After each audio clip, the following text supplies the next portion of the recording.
So the first presentation is from David McKenzie, Landscape Lead and Technical Principal of Landscape Architecture at WSP-Opus, and Sam Bourne, the Principal Advisor of Urban Design and Landscape at the New Zealand Transport Agency. And they're going to present on the Kaikoura Coastal Corridor, Disruption and Reflection. I like that disruption. I thought we had 10 minutes. Hi everyone. So Sam and Dave, we're going to do a bit of a tag team on Kaikoura. Just firstly, I'd love to acknowledge the kaitiaki on this project from the local renanga in Kaikoura. We've had the privilege of being in service to those kaitiaki through the life of this project, and I guess why I mention that is the Transport Agency, or I should say Waka Kotahi, because we have adopted our Māori name as a primary name, is I guess looking to realise what does the cultural landscape look like for infrastructure across New Zealand. What role do we play in partnership with iwi in terms of realising these things? So this is Roa Omoko, so the god of earthquakes. It was 2 minutes after midnight on the 14th of November that in 2016 that a 7.8 magnitude earthquake struck 60 kilometres southwest of Kaikōura, and the occurrence of that really did disrupt those communities, but it also reshaped that landscape.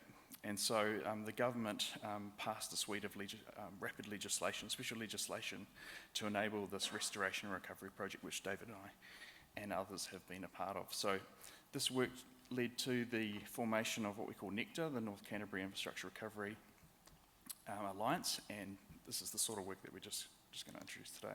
So it's not just David and I, there's a very large group of people who have dedicated their recent lives to this project. They hit 5 million working hours recently, which is a lot. So in terms of landscape architects, so we've had the privilege of having Bron Faulkner and Yvonne Fluver, Peter Whiting, Andrew King from Boffa School, David and Lawrence Ellett from WSP as well, and a suite of engineers and environmental professionals that we're all collaborating with. So these are the sort of the stats of the slips and the disruption and the over 1 million tonnes of rock and material that's sort of come down through the quake. There has also been cyclones that have come through the project and developed more slips. So materials continually being generated and pumped onto that coastline following this earthquake. 69 bridges, retaining walls, 150 kilometres of damaged rail track. The project is a partnership with the Transport Agency and Kiwi Rail as well. So, how did we integrate landscape architecture into this project? Well, one of the interesting things we're able to incorporate into that special legislation, and the Order in Council went through Parliament, was the requirement for a landscape framework. We've successfully used landscape frameworks through the development of other infrastructure projects across the country, and on top of that, a series of ecological principles. So the project, through the civil engineering, was able to, I guess, reconcile those things that we were looking to do from an adaptation perspective. This is an example of one of the seawalls. You can see a digger there, and you can see the scale of the works. This is just one of the many slips. So the landscape framework develops what we call a sort of a corridor approach, and the advantage of having that corridor approach is when you've got these rapid projects where there's multiple projects within one single project. It's a way to coordinate and orchestrate a consistency or an awareness of some of the ecological and landscape matters that David and I and others were sort of pushing. So they really assisted in the strategic location of things like new facilities, stopping places, environmental mitigation. It set the framework for the co-design conversations that we could have with our iwi partners, and how we could really leverage off the infrastructure investment to create something unique. This is one example. This is, Bron worked on this. This is the choice to select the surface of one of the giant blocks that goes across the block wall. How do we make that surface to the coastline?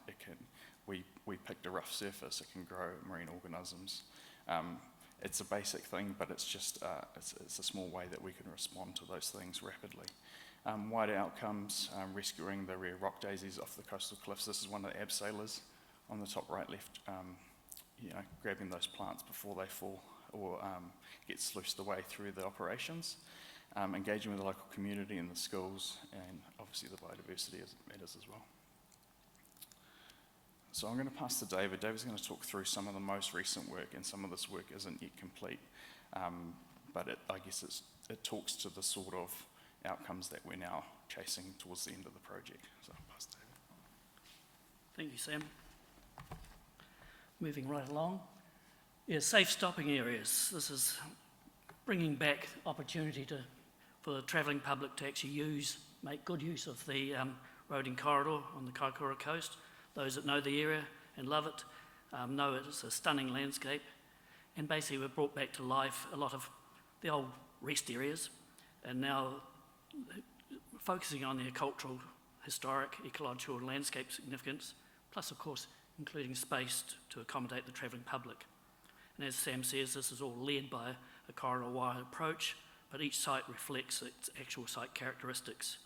And then there's been from the landscape design framework, we moved on to a cultural advisory group with a local runanga and representatives of Ngāi Tahu were party to, and coming up with naming, design themes, icons, signage, furniture, all those, and of course the planting, all those great things. And in some cases also an inclusion of Powhenua and their little siblings, tika tika. So those are general locations of such. Oops. Next, please. Yeah. Driving from the south, we have Takano, one of the first on the south end of the project. Some folk might know this area as having a boat ramp that's been there for many years. It doesn't actually reach the sea anymore. But yeah, so making use of these places, sitting amongst the existing Ngaio and building off from that.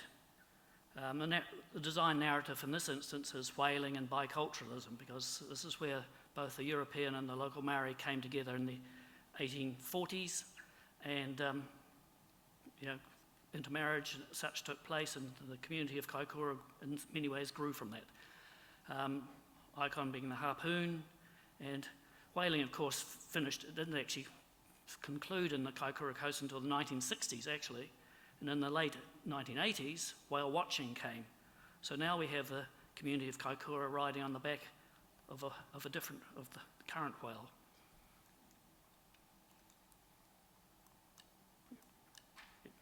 Then moving up the coast a bit further, we have another set of safe stopping area, an area known to many as Rosimorn, just north of a set of those pairs of tunnels. This is right next to the marine reserve, so this is a focus of guardianship and also of marine mammals, and building on that and creating the opportunity to stop and partake. Then north of Kaikoura, an area that many of you know for Nin's Bin, that little iconic white and blue caravan that sold cooked crayfish for many years and is continuing to do so. We have Rakaultra, and the design narrative in this instance is Maui and Kaimoana, the access to the Kaikoura and the Pawa of the coast. And the symbolism there also in the Maui's fishhook, where he's standing on the mainland fishing the slippery North Island out of the sea. And just adjacent to that is another of the safe stopping areas where the cabbage tree has been the marker of pathways in history for the movement of Maori north and south and west, and building upon that idea. And an area that was most familiar to many as one of the key places to stop on your journey north and south was Ohau Point. Well, this is where Rokomoko, the god of earthquakes, showed us his tantrum to the most. We had uprise here of a significant amount. The cliffs came down, and it took a year and 1 month and 8,000 truckloads of rubble to actually clear the road round this particular point. The highway now is at a lower point. The seals have now moved north, and this safe stopping area has now been open for a year, and the focus of that is looking at the seals below. But the other focus of this area is Pachystegia, a special subspecies of the Marlborough rock daisy, the Ohel variety, which grows only on those cliffs above. And as Sam showed in one of those images, a lot have been rescued, and now we have 80 plus of these plants in and around the safe stopping area. And this is some of the form of the interpretive signage and way names we have as part of the process. And just north of there, one of the largest of the safe stopping areas where buses will be able to pull in, etc., we have Paparoa Point, a point where you can actually access a view north and south and get a good feel for the total. It's also an area where one of the largest, or the largest, fur seal colony in New Zealand habitates. There's about 2,000 females there in the summer period who are breeding, and it's right adjacent to the Hikurangi Trench, and this has been built into the sort of design features of this particular site. With also a Powhenua located within. And the northernmost is a Kiwi Bay, opposite what used to be a dock